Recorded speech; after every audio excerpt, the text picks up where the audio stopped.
Okay, guys.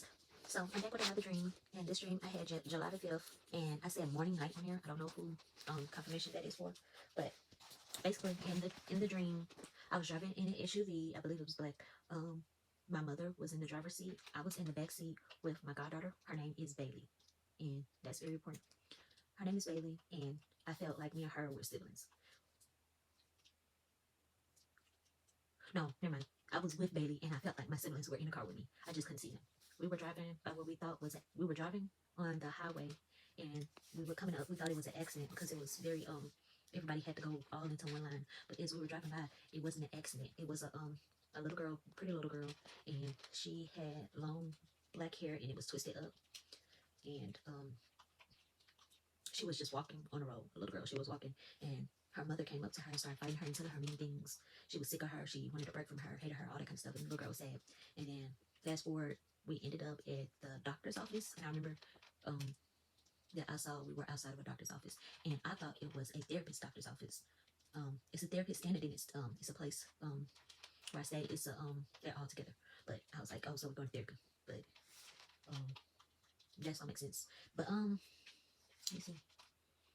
Then switch. We were in the waiting room, and my mother was on a phone call. She was stressing over money. She said she has to have the money by the time to call. And baby, she was quiet. She was just sitting there, minding her business, coloring, writing down whatever she was doing, coloring, having stickers. I don't know, but she was like writing stuff down, and she didn't interact with me, but I just felt like she was waiting on me. And so the scene switched, and a man was talking loud. He was very loud. He was talking about a doctor that would yank out all your teeth, and it would hurt.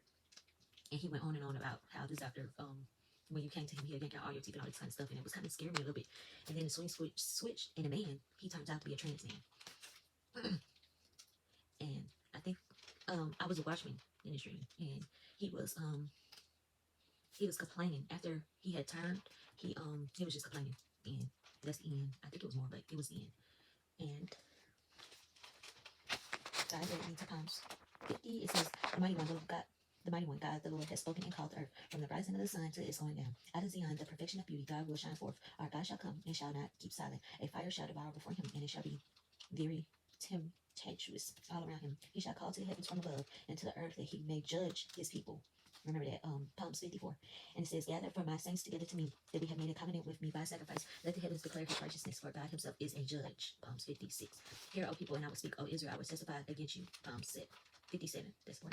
I am God, your God. I will not rebuke you for your sacrifices or your burnt offerings, which is continually before me. I will not take a bull from your house, nor the goats out of your foes. For every beast of the forest is mine, and the cattle on 1,000 hills. I know all the birds of the mountains, and the wild beasts of the fields are mine. If I were hungry, I would not tell you. And this goes with the other word, right? I'm getting distracted. But this is important. The word I'm gonna release before this talked about the beast and how the tigers and the lions was in the woods, and they were getting ready. They were like praying upon me, stalking upon me. But I was able to walk one of the big cats, even though they're dangerous. They're animals, you know. They may perceive to be animal of the devil, but God owns them animals. He created them. So there's that. It says, I will know for every beast of the forest is mine, and the cattle of on 1,000 hills. I know all the birds of the mountains, and the wild beasts of the fields are mine. If you are hungry, I would not tell you, for the world is mine, and all its fullness. Will I eat from the flesh of bulls, or drink the blood of goats? Offer to God thanksgiving, and pay your vows to the Most High. Call upon me in the day of trouble. I will deliver you, and you shall glorify me. But to the wicked, God says, what right have you to declare my statutes, or take my covenant in your mouth, seeing you hate instruction and cast my words behind you? When you saw a thief, you consented with him, and have been a partaker with adulterers. You give your mouth to evil, and your tongue frames deceit. You sit and speak against your brother, and you slander your own mother's son. These things you have done. I have kept silent. You thought that I was altogether like you, but I will rebuke you, and I will set them in your order before your eyes. Now consider this, you who forget God, lest I tear you in pieces, and there will be none to deliver. Whoever offers praise glorifies me, and to him who orders his conduct aright, I will show salvation of God. And let me see.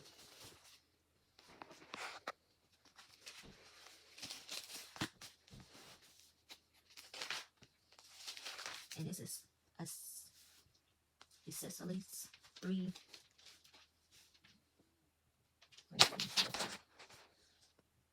3:16. I'm not sure I said that right either. I need to go look it up. But anyway, moreover, I saw under the sun, in the place of judgment, wickedness was there, and in the place of righteousness, iniquity was there. And I said in my heart, God shall judge the righteous and the wicked, for there is a time there. For there is a time there for every purpose and for every work. I said in my heart concerning the condition of the sons of men, God tests them, that they may see that they themselves are like animals. For what happens to be the sons of men also happens to animals. One thing befalls them, as one dies, so dies the other. Surely they have all one breath.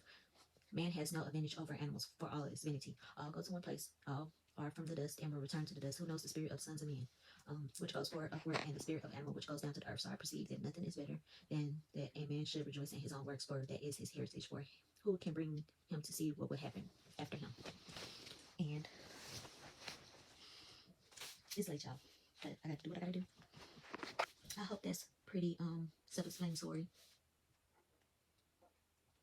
So I think I'm gonna go ahead and break down the dream. In the dream, we were in a car. Of course, the car represents a lot of people say it represents ministry, but in this case, if you look at my word about a shield, it represents a shield. God has a shield around us. Even when, like, you know, I was in the car with my mom, and I believe she was fussing about something. She was mad about something. So that just represents, even though I was in there, you know, I'm still shielded. And Bailey means bailiff. The name Bailey means bailiff, and I wrote down what it means.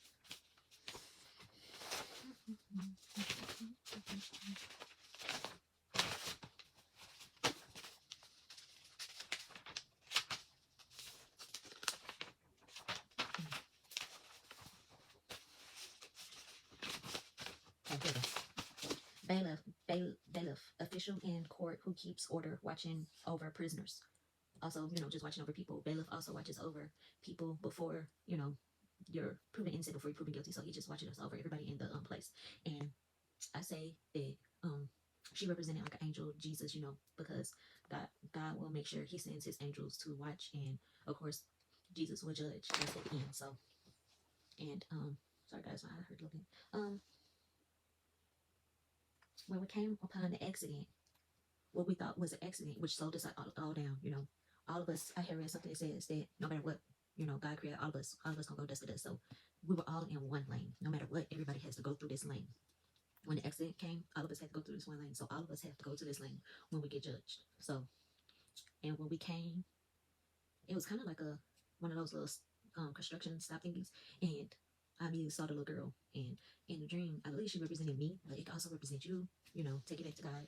And she was treated badly, you know, she was getting a lot of mean and hurt things towards her. And Betty was in the car, she saw this. So God is watching, you know, God has people watching on your behalf. And he sees everything. And switch to the therapy office, you know. If you saw my word, go back and look at my word about baggage. So therapy, you get all your baggage out. Make sure you don't carry your baggage home with you though. But switch to the therapist, which turns out to be also a dentist office. And in that it talks about in the dream, Bailey, she was writing stuff down while we were in the doctor's office. My mom said something about she had to wait to this call, and wait, let me see. She was waiting on the call and she was worried about money. But what that just means is telling me about is how let me see. One second.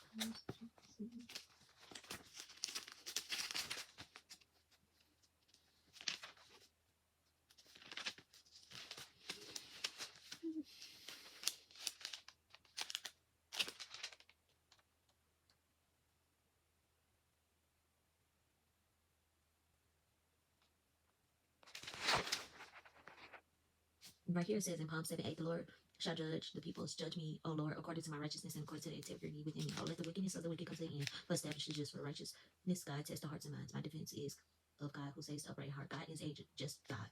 And God is angry with the wicked every day. He does not turn his back. He will sharpen his sword. He bends his bow and makes it ready. He also prepares for himself instruments of death. He makes arrows into fiery shafts. Behold, the wicked brings forth iniquity. Yes, he conceives trouble and brings forth falsehood. He made a pit, he dug it out, and he has fallen into the ditch where he made, and he shall return upon his own head. His violent dwelling shall come down on his very own crowd. I will praise the Lord according to his righteousness, and I will sing praise in the name of the Lord Most High. I don't know who's that's for, but Psalm 7:8. I didn't even have that written down.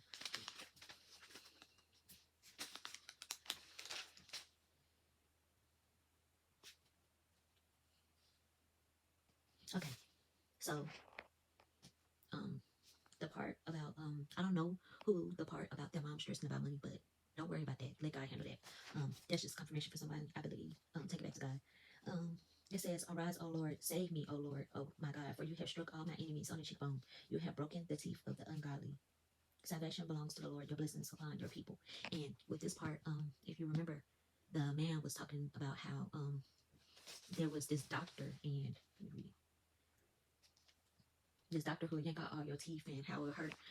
They say God is the great physician. Well, God is the great physician, and not only he's all physicians, the heart physician, the lung physician, he specializes in it all. So of course he will be in dentistry. And what he's saying by this is he will yank out, everybody hates the dentist, but especially people who did you wrong, God will be yanking out their teeth. You will have broken teeth of the ungodly. He's gonna yank out their teeth. It's gonna hurt. Yes. They're gonna be like, oh my gosh, this dentist talking about God, everything that happened in the dentist office, yes, it's gonna hurt. I don't know about you, but I hate going to the dentist. It hurts. The big needles. It's not for me. And Ezekiel 8:9.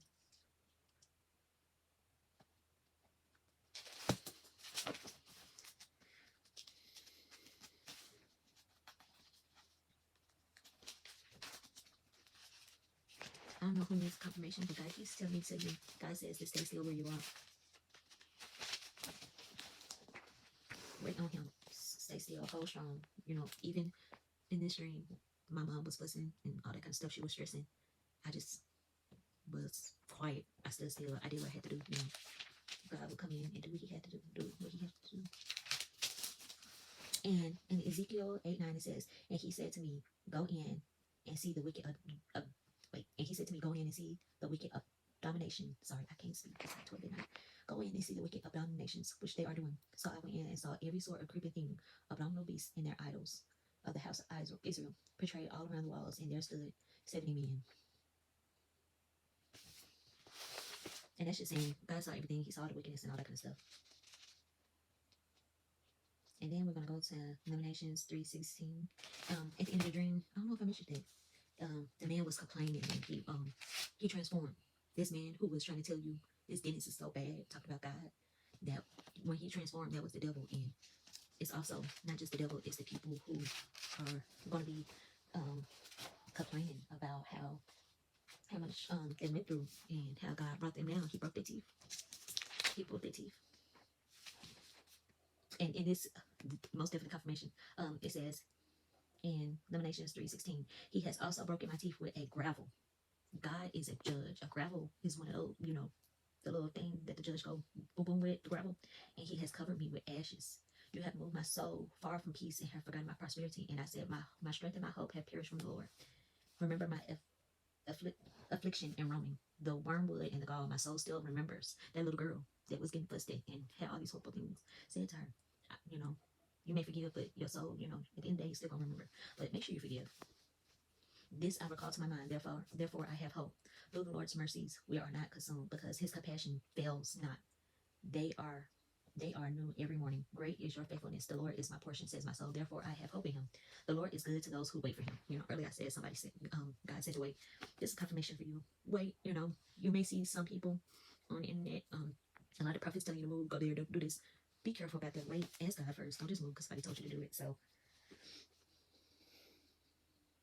the Lord is good for those who wait for Him, to the soul who seeks Him. It is good that no one should hope and wait quietly. It is good that one should hope and wait quietly. The whole time that Bailey was in the car, she was quiet. She was quiet the whole time. I was quiet the whole time. I never said a word in this dream. It is good for a man to bear the yoke of his youth. Let him sit alone and keep silent, because God has laid it on him. Let him put his mouth in the dust. There may yet be hope. Let him give his cheek to the one who strikes him, and be in full reproach. For the Lord will not cast off forever. Though he